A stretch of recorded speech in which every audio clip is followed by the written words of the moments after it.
If you're tired of the standard business and marketing fundamentals, frameworks, and funnels, you need a little mischief.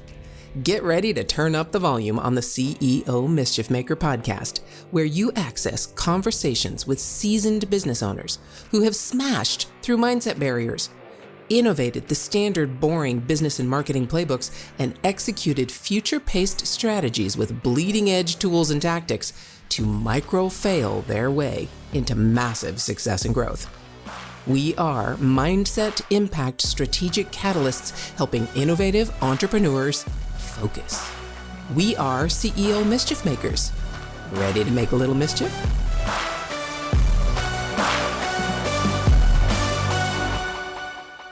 Hey, welcome to the conversation, Mischief Makers. MKJ here, Mary Kathryn Johnson, and I cannot wait to introduce you to my guest today, Stephen Schneider. Stephen, you ready to rock and help people dive into this business journey with us? I am. Let's do it. Let's do it. All right. So the first thing we're going to do, obviously today we're talking about mindset. That's where we start, 30,000 feet. Let's look at the way we need to look at the world in order to make the changes that we need to make in our business, in our lives, and the world. I really do think we're all here to make a difference. So Stephen, start us out with who you are and what you do. Yeah, so I am co-founder and CEO of TrioSEO, which is a content marketing agency. Before that, I used to co-own a portfolio of about 40 blogs, and we published upwards of about 400 articles per month. So lots of experience in large-scale blogging and running massive teams and content systems in general. And now we get to take all of that knowledge that I learned within my first company and help clients do that for themselves. So it's been a lot of fun. And I love SEO, I love content, and I love entrepreneurship. So it's been a good blend so far. Boy, oh boy, can I can't wait to have a conversation with you about this. And we'll get into that in a minute when we get more into innovation. But man, here's a something to think about, and where I'm going to go with this conversation, Mischief Makers, SEO or AEO and how they connect. SEO, search engine optimization, AEO, answer engine optimization, and the world being basically heading toward answer engines or AI. And we'll get into that because there's a statistic that just came out about Google and all that kind of stuff. So believe me, hang on for the third conversation when we get to strategy and tactics, because you're gonna want to be part of this with an amazing expert that you have right at your fingertips. So now that I've teased that, well, that's just where my head is, right?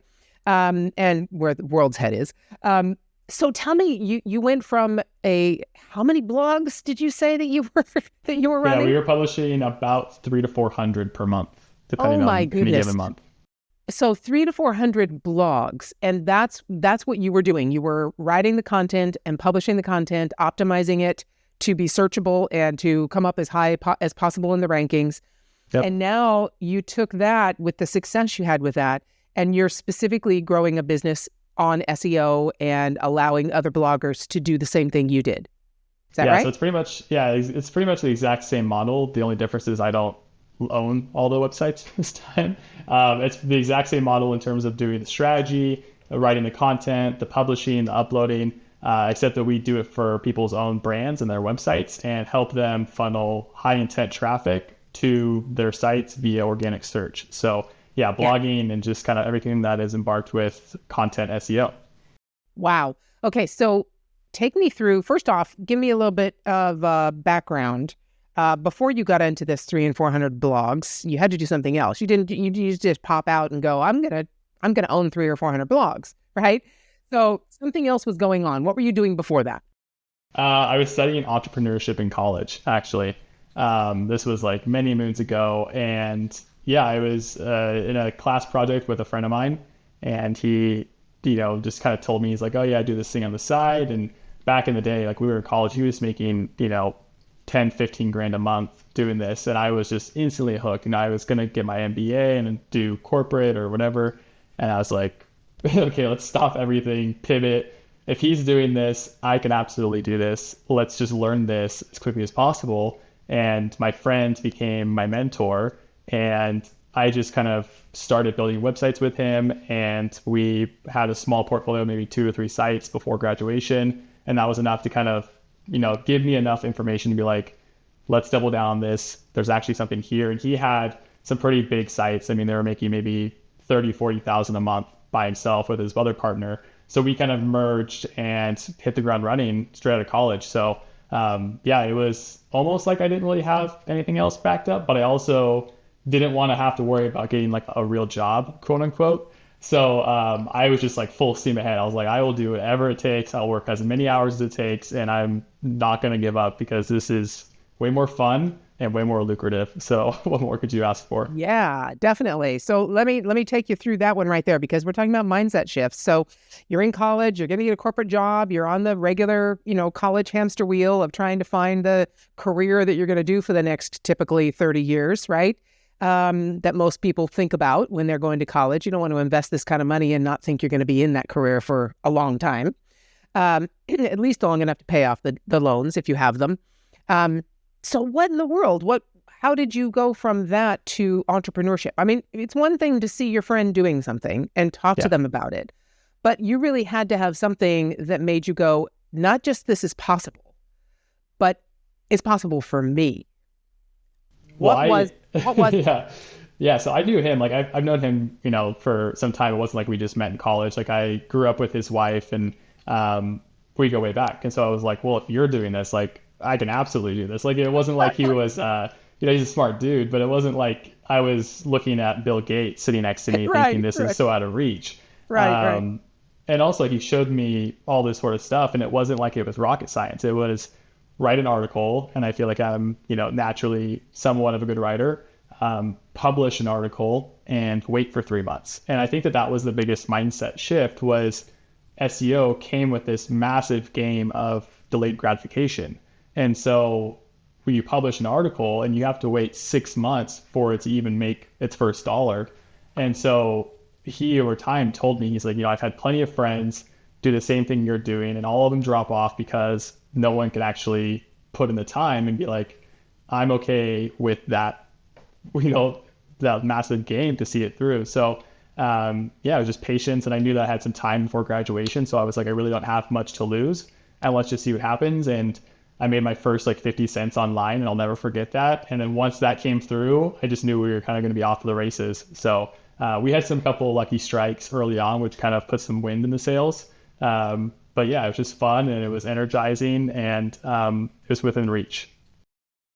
That's amazing. So basically, we've all heard a similar story. I mean, this is like the internet dream, right? You put in some work, and you build something, and you build some authority in some particular subject, and you write about it, and you show your authority and all that stuff, and you set it up, because a blog is basically a setup process. It's not just the words, right? It's not just you talking about a subject. It is set up a specific way to allow for that SEO to be generated, that search engine optimization for that search traffic to be generated.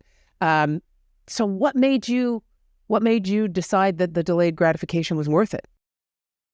I mean, he was making 15, 20 grand a month next to me, and he was still in college, and he's just doing this thing as he was getting his degree as a backup plan pretty much. Yeah. He had no intention of like studying computer science or anything like that.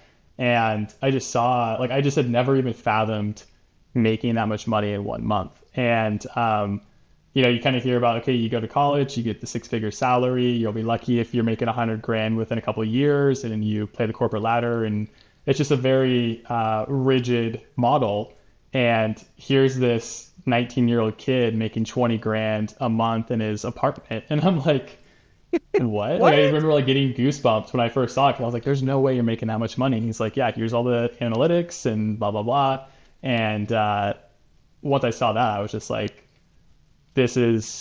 I've never seen anything like this. Like, I will be your, I will bow down to the day I die if you just teach me how to do this. And so that's pretty much what happened. I just bugged him nonstop to teach me everything he knew.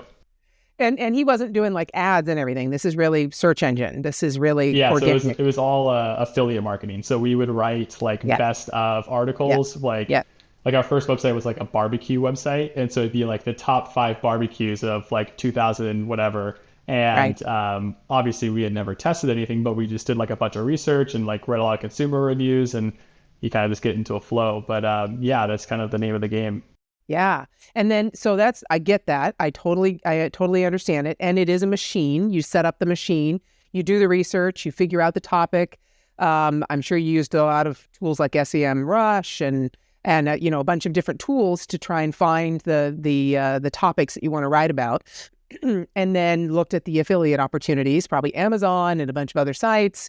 And then just started writing based on that research and the potential affiliates. But now, so that's awesome. I get it. And first off, how long ago was this? This was like 2017. So like 8 years ago, 9 years ago. Yeah. Ish. Yeah. Mm-hmm. 6, Yeah. 6 or 7 years ago. Now that we're talking. So now fast forward to now, and you've made a success of that. And I'm assuming you saw his results and beyond with 300 to 400. Yeah, we had a pretty good climb. We grew that to 7 figures, and we're thinking about selling the company and trying to figure out what the next steps were. We got hit with we got 3 black swan events in 30 days. One of them being COVID, that kind of shook the world. The other one was the fact that Amazon had cut their commission rates in half overnight because of COVID. And then there was a Google algorithm update, which was specifically targeting affiliate product reviews. So it was just this perfect storm of chaos to pretty much chop our company in half. And we were just like, we knew this was a not forever thing, but like, I guess it's happened today. So let's figure it out. And yeah, so it was kind of just a good time to take a lot of those learnings and set our sights on the next thing. So. And the next thing is helping other bloggers or businesses do the same thing that you did. Correct. So it's not with those same partners. So I left that company, still good terms. Like I golf with them like once a week, great friends still. And I just kind of like took a year off to figure out what I wanted to do next. And just through random, like serendipitous way of life, connected with Connor Gillivan and Nathan Hirsch through LinkedIn, and just DM'd them and started talking to them, and just it was a very natural conversation whenever we spoke. And over time, just learned that it would be a really good match for us to team up and create an SEO agency. Speaking that I already had the experience, I knew the entire system, how to do it. They had SEO experience. They have a massive network on their side, and it really blended perfectly. And so, yeah, we started that, and we're coming up on our 1 year mark now. That's fantastic. I know Nathan. I don't know Connor personally, but I know Nathan. I've interviewed him several times. And they have, they're not just building machines. They know how to build machines. They know how to build machines. Yeah. But it's not just that. They also build relationships. And that's why we're still connected, because I've left the world of lead generation and just building a machine to make money. Right. And gone to the world of the way humans have done business since humans have been doing business together, and that is building relationships, know, like, and trust. And that takes a little bit of a different spin, which leads me to the whole answer engine idea and all that kind of stuff. So we can talk about that later. But okay, so you left there, you had some time because you had a pocket full of money, I'm sure. And so you could kind of hang out, and I think you're probably the same age as my son. So if you were 19 at that time, and that was about 7 years ago, you're probably around 26 or 25, something like that. No, I was actually in college late. I just turned 30. Okay. Similar. Yeah. My son's just turning 26 tomorrow. So not too different, right? Just a couple. Wow. Okay. So now you partnered with the original guys, and now you're partnering with Nathan. And I know Nathan and Connor had a process where they were looking for companies to give their machine to, right? Not give, but participate in that business by taking their machine and putting it into a business. Is that where you came into the play, or did they spin this off? Because I know they started, you're helping them with an SEO agency, or they're helping you, one of the two. Similar. Did they just take your... Go ahead. Yes. So similar. So they were kind of looking, they had this idea. So I talked to Connor, and he and I text a lot over like a 6-month period. And that was kind of like, breaking bread of how we're going to work together and all that sort of stuff. And, one time I was just like, why don't you guys have an SEO agency? Like, this is the most no-brainer business for you guys to set up. And he's like, oh, we have it all mapped out. We have like a 20-page document. They have all the marketing figured out. They have the competition. Yes. They had literally 25 pages of everything written out. And it had just collected dust for a year. And I was just immediately pitched myself and was like, I can do this, no problem. Like, I know exactly how to do it. We can get up and running in like 30 days. And if you guys can get some beta clients, like, this is a no-brainer. And I think that that's what they were looking for, was someone who had already like been there, scaled it, and could just immediately be put in a system that would at least kind of allow them to create a turnkey business. Because like, you know, Nathan is just like a networking machine and he handles the sales.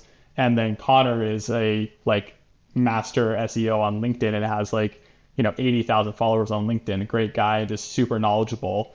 And I have the systems in the background and kind of the team building aspect of how to run the company. So it's just like this really eerie fit on how we could each bring our own piece of the puzzle together and kind of just like launch it. And it would launch really quickly, and it's just kind of been churning ever since.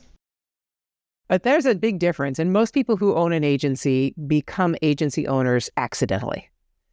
So, right. I mean, and it sounds like you fit that mold, right? You were doing it for yourself. You were doing it. And then people probably were asking you, how are you doing this? How are you doing this? And then you met up with Nathan. They're like, well, we kind of want to do this too. And you're like, yeah, why aren't you doing this? And you kind of accidentally fall into an agency. And it's usually because you have very strong experience in the thing that you provide as a service. Yep. So how was that mindset shift to go from doing it for yourself and now offering it as a service to clients? It was definitely the most difficult mindset shift I have encountered to date. And that was one of the things that was so interesting to kind of have this like juxtaposition of when I used to work with the first company, and we would always joke where we would be so agile because we didn't have to work with clients. We didn't have any brand guidelines to adhere to. We could flip an entire site upside down in 24 hours if we needed to. And nowadays it's like, we'll be lucky if we get, you know, an email back in a week. So it's like this weird thing where something that's so time sensitive, SEO, there's way more hurdles to jump through. There's a lot more checks and balances we have to adhere to, brand guidelines, standards, you know, due diligence checks, just research in general, and just communication. Like, we really pride ourselves on good communication, and like that's always been our priority since day one. And transparency goes hand in hand with that. And so we remember and try to remind our clients that at the end of the day, we're business owners first, and you are too. And so we want to kind of put the hat on as if your site is ours. And how would we kind of run your strategy as if it's our own? And then just keep them up to date on everything we're doing and try to just build that trust in from the start. So massive shift, but we've gone through the ups and downs. I mean, every company has that in year one, but we have a really solid team and a really solid process in place now. That's awesome. Yeah, that mindset shift it's very different because again, you're working with someone else's company and someone else's sweat equity that they've put into this, or monetary equity, whatever, or a combination of both. And to go from you make the decision that you know is right because it's your blog or your product versus I got to check with this person to make sure that this is what they want. How are you handling that? I mean, yes, I hear you that you're going to treat their business like it's yours, but that communication and that ability to move quickly, when that's taken away and someone else doesn't see it the way you see it, because they've got how many other things that they're dealing with? They've got other marketing, just business itself. I mean, they're not an SEO expert. They're an expert in whatever they do. So that isn't as much, your stuff isn't as much a priority to them as running their business. So how are you handling that mindset shift to try and feel like you're being as successful as you possibly can for them, but at the same time meeting them where they are in their business? Yeah, so we try and have as little meetings as possible with clients because we know exactly what you just said. Like, they're busy. They don't have time to jump on meetings once a week and check in, all that sort of stuff. So from day one, we have like a meeting once per quarter, and that just kind of like sets our 90-day sprint in focus. And we go over analytics and answer any questions. So it's like one meeting every 3 months. We also send out weekly emails every Wednesday. And what that does is at least like puts our name in their inbox and we go over like content updates. So like 3 or 4 bullet points on how the content is progressing, like what was published this week, all that sort of stuff. Any growth wins that we see, like 2 or 3 bullet points, keep it short, keep it concise. And then like an SEO tip of the week that allows them to kind of take something on outside of our scope, that if they wanted to go the extra mile, they have that access. But 90% of those people don't reply to reply to our emails, but like at least they see it. Like I have to assume that they're reading it, all that sort of stuff. And then the other side of it is we just front load a lot of that work and build in that trust and build in all those questions so that when we do the onboarding process, we just alleviate a lot of that step. Like, well, the first 30 days we talk about, like we have a sample article that's already written, we get their feedback, we create a brand brief with their team, making sure that all the tone, the voice, the guidelines, like we just front load everything, and then over time have meetings as they're needed. But we just have learned that like if you can just build that trust in from day one, then a lot of it is really smooth from there on out, and we can do what we do best and they do what they do best, and it's just kind of like divide and conquer. Okay, hold on. If your mindset was shifted, you were inspired to innovate, and you were spurred into action, don't just move on with your day. Focus, my friend, and take a few minutes to visit CEOmischiefmaker.com to learn more about the value that was shared with you today. Please act now and create some CEO mischief of your own.